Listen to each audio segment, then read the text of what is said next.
आदमी के जो चंद्रशेखर रावण है ना, वह मुसलमानों का समर्थन बिल्कुल नहीं कर रहे हैं। मैं बताता हूं उस आदमी के दिल की बात। वह बाबा साहब अंबेडकर का डाई हार्ड फॉलोअर है। बाबा साहब अंबेडकर के मूल्यों पे चलता है, और जब वक्फ बोर्ड का बिल पास हुआ तो संविधान के साथ खिलवाड़ हुआ, और संविधान के साथ खिलवाड़ हुआ मतलब बाबा साहब अंबेडकर का अपमान हुआ। बताइए, जहां भी दलितों के ऊपर अत्याचार होता है, घोड़ा पे नहीं चढ़ने देंगे तो गोली मार देंगे, तो मूछ मत रखो, ये सब जगह जो हत्या होता है दलित भाइयों का, आवाज उठाने कौन जाता है? चंद्रशेखर रावण ही जाता है। हिंदू की बात, जब चंद्रशेखर जाता है तो क्या दलित हिंदू नहीं है? वाह रे वाजपेयी, वाह रे अंधभक्तों, जब वोट लेना हो तो कहेंगे कि तुम दलित नहीं हो, तुम हिंदू हो, और जब दलितों के लिए चंद्रशेखर आवाज उठा रहे हैं तो कह रहे हैं कि ये तो मुसलमानों का आवाज उठाता है, दलितों का आवाज नहीं उठाता है। यही कहूंगा कि चंद्रशेखर रावण के चरित्र को अगर ढंग से देखा जाए तो पाया जाएगा कि भारत में बाबा साहब अंबेडकर को, उनके सिद्धांतों को रीस्टैब्लिश करने का कोई कार्य कर रहा है तो कोई और नहीं, चंद्रशेखर रावण कर रहे हैं। एक भीम आर्मी के नेता होने की वजह से, अंबेडकरवादी होने की वजह से चंद्रशेखर रावण बिल्कुल मुसलमानों का समर्थन करेंगे, और सिर्फ इसलिए नहीं कि मुसलमानों के वो भक्त हैं या मुसलमान उनके भक्त हैं। मैं बता दूं कि वह बंदा है जो स्कूल चलाता था। क्यों चलाता था पता है? वो नेतागिरी में पहले आ जाता, लेकिन बाबा साहब अंबेडकर बोले थे शिक्षित बनो, संगठित बनो, तब संघर्ष करो। ये बंदा जाके देखिए कितना स्कूल चलाता था बंदा, जाके चंद्रशेखर रावण के बारे में आप पता करिए। देखिए, हिंदू समाज के लोग, वही लोग खुश है ना जो आए दिन मस्जिदों के सामने मुजरा करते हुए नजर आते हैं, रामनवमी के दिन जो है गुंबद को इधर उधर करते हैं। उनका कार्य है मुसलमानों को परेशान करना, पता नहीं उनको मुसलमानों से क्या समस्या है, तो वे लोग खुश हो रहे हैं। वक्फ बिल को जब से सदन में पास कर दिया गया, उसके बाद लगातार आप देख सकते हैं गलियों में लगातार विरोध किया जा रहा है इसका, और खास करके जो मुस्लिम समुदाय के लोग हैं लगातार विरोध करते हुए नजर आ रहे हैं। लेकिन वही कुछ मुस्लिम समुदाय में पासमानदा समाज के लोग हैं, वह लोग जो इसका समर्थन कर रहे हैं, ढोल नगाड़े के साथ जो इसका स्वागत कर रहे हैं। बातचीत करेंगे, हमारे साथ अविकांत भारती जी हैं, बातचीत करेंगे कि आखिर इस पे इनका क्या विचार है, क्या कहिए। सबसे पहले स्वागत है आपका।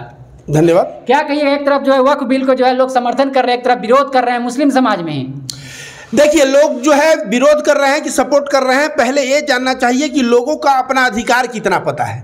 अगर लोगों को अपना संवैधानिक राइट पता है तो धार्मिक संस्था एक अपने आप में इंडिपेंडेंट बॉडी होता है, और उसका अपना एक नियम कानून होता है। हमारे जैसे मठ मंदिरों का है, वैसे वक्फ बोर्ड का है। उसको सरकार अपने अंडर में कर ली तो सरकार के अंडर में उसको करना गलत है, ठीक वैसे ही गलत है जैसे कल को हमारे मठ मंदिर के जमीन को सरकार कहे कि इसको भी अंडर में करेंगे। तो हम हिंदू होकर बर्दाश्त नहीं कर सकते, तो जो व्यवहार में अपने साथ नहीं बर्दाश्त कर सकता वो दूसरों के साथ कैसे करूंगा। लेकिन हिंदू समाज के तो कुछ लोग बहुत खुश हैं कि ठीक हो गया, भल्ले हो गया, भल्ले हो गया।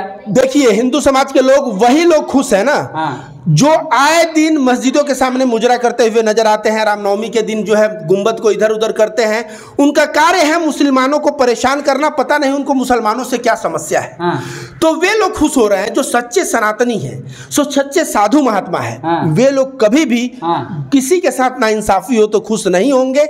यह बात आप लिख के रखना। रामनवमी के दिन शोभा यात्रा निकालते लोग, मुजरा नहीं करते, आप मुजरा कह रहे हैं। देखिए, शोभा यात्रा निकालना एक अलग बात हो गई कि शोभा यात्रा शांतिपूर्ण निकाले, लेकिन जो मस्जिद के सामने कि बाबर का नाम मिटाएंगे और वहां पे डांस चलता है और गुंबद पे भी चढ़ जाते हैं, वहां पे जो है जो हो रहा होता है उसको मैं तो मुजरा ही कहूंगा। मैं मुजरा के दृष्टि से देखता हूं। शोभा यात्रा क्या होता है? भगवान राम मर्यादा पुरुषोत्तम थे, डिसिप्लिन में रह के पूरा जिंदगी उन्होंने जिया है मर्यादा के बीच। तो वहाँ पे जब मर्यादा में ये लोग रहते, शांति से चलते, जय श्री राम का नारा लगाते, लेकिन जो है एक फ्लो में मस्जिद के आगे से भी निकल जाते। मुसलमानों का चिढ़ाने का कार्य नहीं करते, लेकिन जो मुसलमानों को चिढ़ाने का कार्य करेगा वो मेरे नज़र में वो शोभा यात्रा का पार्ट नहीं है, बल्कि वहाँ वो मस्जिद के सामने मुजरा करना है। सरकार का कहना है कि मुस्लिम समाज के बस जो चंद लोग ही हैं जो इसका मलाई खा रहे हैं, वक्फ बिल को लेकर के चंद लोग हैं जो मलाई खा रहे हैं। अब जो है इसमें सबका हिस्सा जो है बराबर होगा और ट्रांसपेरेंसी भी होगा इसमें। सरकार जो है डिमोनेटाइजेशन किया था तो बोला था कि सारे अमीर लोग ना फुटपाथ पे आ जाएंगे, काला धन रखे हैं, और गरीब लोग माला माल हो जाएंगे। गरीब माला माल हुआ क्या? अमीर गरीब हुआ क्या? नहीं हुआ। सरकार कोई भी बिल लाती है, कोई भी डिसीजन लाती है तो पहले उसका प्रचार करती है। तो यह भी बोला था कि प्लेन जो चप्पल वाले जो है प्लेन पे चढ़ेंगे। हाँ, ये भी बोला था, लेकिन उसी तरह से समझिए कि यह जो है सरकार बोल रही है वो कुछ कर रही है और उसको बचाव करने के लिए सब बातें कर रही है। किसको बचाव करने के लिए? जब विरोध प्रदर्शन होगा, आंदोलन होगा, तो ये सोच रहा है कि मैं क्या कहूं तो ट्रांसपेरेंसी रहेगी, तो वक्फ बोर्ड का जमीन जो है अब धोखा नहीं होगा, सबके अंडर में रहेगा, इस तरह की बातें। भीम आर्मी के नेता चंद्रशेखर आजाद वह भी जो इसमें हस्तक्षेप किए हैं, कहे हैं कि मुसलमानों के साथ सरासर गलत हो रहा है भारत में। देखिए, भीम आर्मी के जो चंद्रशेखर रावण है ना, वह मुसलमानों का समर्थन बिल्कुल नहीं कर रहे हैं। मैं बताता हूं उस आदमी के दिल की बात। वह बाबा साहब अंबेडकर का डाई हार्ड फॉलोअर है। बाबा साहब अंबेडकर के मूल्यों पे चलता है, और जब वक्फ बोर्ड का बिल पास हुआ तो संविधान के साथ खिलवाड़ हुआ, और संविधान के साथ खिलवाड़ हुआ मतलब बाबा साहब अंबेडकर का अपमान हुआ। एक भीम आर्मी के नेता होने की वजह से, अंबेडकरवादी होने की वजह से चंद्रशेखर रावण बिल्कुल मुसलमानों का समर्थन करेंगे, और सिर्फ इसलिए नहीं कि मुसलमानों के वो भक्त हैं या मुसलमान उनके भक्त हैं। मैं बता दूं कि वह बंदा है जो स्कूल चलाता था। क्यों चलाता था पता है? वो नेतागिरी में पहले आ जाता, लेकिन बाबा साहब अंबेडकर बोले थे शिक्षित बनो, संगठित बनो, तब संघर्ष करो। बंदा जाके देखिए कितना स्कूल चलाता था बंदा, जाके चंद्रशेखर रावण के बारे में आप पता करिए। तो चंद्रशेखर रावण यहां बाबा साहब अंबेडकर का संविधान जो है, हिंदुओं के साथ मठ मंदिरों में सरकार का कोई हस्तक्षेप नहीं, वक्फ बोर्ड में हस्तक्षेप रहेगा।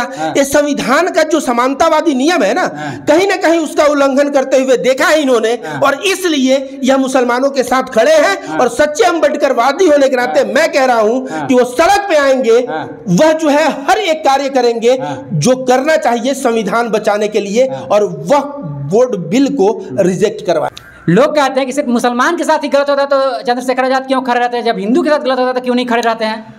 ये बताइए, जहां भी दलितों के ऊपर अत्याचार होता है, घोड़ा पे नहीं चढ़ने देंगे तो गोली मार देंगे, तो मूंछ मत रखो, ये सब जगह जो हत्या होता है दलित भाइयों का, आवाज उठाने कौन जाता है?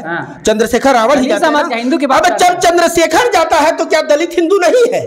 वाह रे वाजपेयी, वाह रे अंधभक्तों, जब वोट लेना हो तो कहेंगे कि तुम दलित नहीं हो, तुम हिंदू हो, और जब दलितों के लिए चंद्रशेखर आवाज उठा रहे हैं तो कह रहे हैं कि ये तो मुसलमानों का आवाज उठाता है, दलितों का आवाज नहीं उठाता है। एक कैसा दोहरा चरित्र है।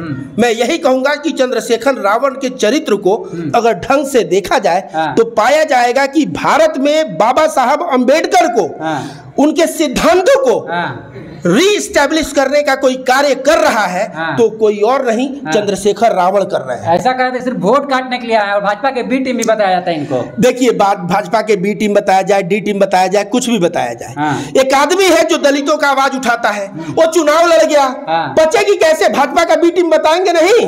दलित को कहते थे घर के सामने से जाओ तो चप्पल यहाँ पे लेके जाओ, दलित को कहते थे खटिया पे मत बैठो, कुत्ता पानी पी सकता है लेकिन दलित पानी उस तालाब से पिएगा तो पूरा पानी अशुद्ध हो जाएगा। ऐसे दलित समाज के लोग अगर सांसद बन जाएंगे, पचेगा? नहीं पचेगा।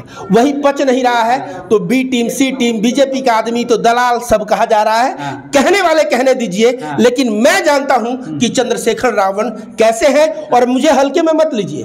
मैं कह रहा हूं ना, बाबा साहब का जो भी एनिहिलेशन ऑफ कास्ट से लेके जो भी उनके किताबें हैं उसका मैं अध्ययन किया हूं। बाबा साहब आज से पहले 50 साल पहले, 60 साल पहले, 70 साल पहले जो लिख दिए हैं 1930 में, 20 में, उस वक्त बाबा साहब का लिटरेचर जो लिखा हुआ है उसको जाके पढ़ेंगे ना तो सारा अंधभक्ति जो है समाप्त हो जाएगा, खत्म हो जाएगा, खत्म हो जाएगा। और चंद्रशेखर रावण वही कर रहे हैं। तो देखिए, देश जो है ना, जो भी शिक्षित करने चला है उसके खिलाफ जो है देश जो है ज्यादातर लोग रहे हैं। तो चंद्रशेखर रावण शिक्षित करने का कार्य कर रहे हैं, देश में संविधान का प्रचार कर रहे हैं, और यह जो है यहाँ के लोगों को पच नहीं रहा है, इसलिए उनको बदनाम किया जा रहा है। इसलिए बदनाम किया जा रहा है। जी। अच्छा, रविकांत भारती जी, आप बताइए कि आप जब मुसलमानों के साथ है या सिर्फ ऑन कैमरा ही सिर्फ बोल रहे हैं, बस कैमरा पे ही?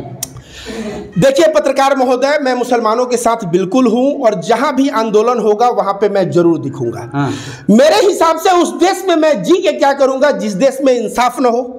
तो मैं यही कहूंगा कि मुसलमान भाई जहां आंदोलन करेंगे मैं उसका हिस्सा बनूंगा, और शांतिपूर्ण ढंग से प्रदर्शन का हिस्सा बनूंगा, और उसके लिए कीमत चाहे मुझे अपने जान से चुकानी पड़े तो चुकाऊंगा। वैसी साहब भी जो इस बिल को जो है ले जाकर के घसीट दिया सुप्रीम कोर्ट में, लगता है कि मामला सुप्रीम कोर्ट में जो न्याय संगत जो है फैसला लेगी?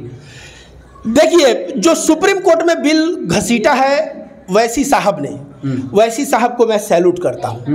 मैं उन दलालों को कहूंगा, मैं उन लोगों को कहूंगा जो नीतीश कुमार जैसे लोग हैं, वोट लेते हैं मुसलमानों का, और जब आवाज उठाने का बात आता है तो पीछे हट जाते हैं और साथ दे देते हैं और वोट जो बिल है वो पास करवा देते हैं। और जो मुसलमान इनको वोट देता है उसके साथ छल होता है, इसीलिए आए दिन पार्टी से कोई ना कोई रिजाइन दे रहा है। उस वक्त मुसलमानों के काम कौन आया? ओवैसी साहब आए। और इसलिए मैं कहता हूं कि तुम लोग मुसलमानों नेता चुनो तो ओवैसी साहब को चुनो, नेता चुनो तो मुसलमानों में से चुनो, क्योंकि वही लोग तुम्हारे हक की लड़ाई लड़ेंगे। ये नीतीश कुमार जैसे लोगों को वोट करके आपने देख लिया।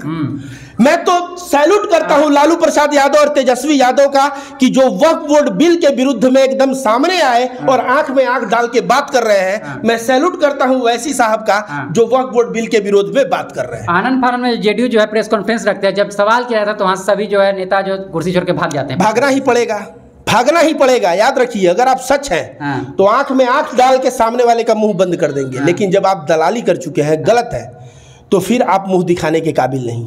तो भागना ही एक रास्ता है, दूसरा कोई रास्ता नहीं है। चलिए, बहुत बहुत धन्यवाद। चलिए, तो हमारे साथ रविकांत भारती जी थे। वक्फ बिल बोर्ड पे जो इन्होंने साफ तौर पे जो वक्तव्य कहा, इसकी बातों से कितना सहमत है असहमत है, प्रतिक्रिया कमेंट बॉक्स में लिख दीजिएगा। देखते रहिए पब्लिक हर्ट में। अभिषेक, बहुत बहुत धन्यवाद।